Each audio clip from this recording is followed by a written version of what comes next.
Masanın üzerinde görünce fındığı gidip doldurmuş ağzına.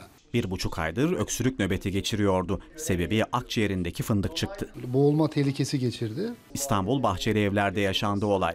2 yaşındaki Abdurrahman ağzına bir avuç fındık attı. Boğulma tehlikesi yaşayan çocuğun yardımına annesi koştu. Ağzındaki fındıkları çıkardı. Çocuk da hani şeydir, bir tane yemez ki, bu 3-5 tane atıyor ağzına. O şekil hanım görmüş, işte onu ağzından çıkartmaya çalışırken derken o arada öksürmeye başlamış yani. Baba Ahmet Mert akşam eve geldiğinde oğlu öksürüyordu. Üstelik hırıltısı vardı. Gündüz yaşananları da duyunca çocuğu hastaneye götürdü.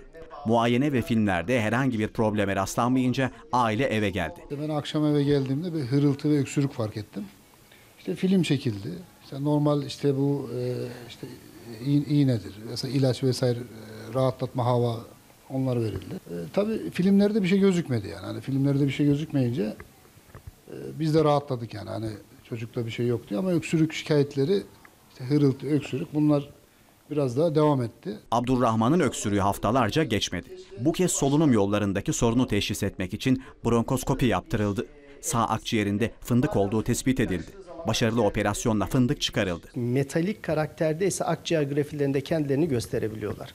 Fakat metalik karakterde olmayan bizim fındık, fıstık, çekirdek, badem gibi organik dediğimiz maddeler maalesef akciğer filmlerinde net olarak kendisini göstermezler. Kısa süre içinde çocuktaki şikayetler son buldu. Aile de rahat bir nefes aldı. Daha fazla video izlemek için kanalımıza abone olabilir, ilk izleyen olmak isterseniz bildirimleri açabilirsiniz.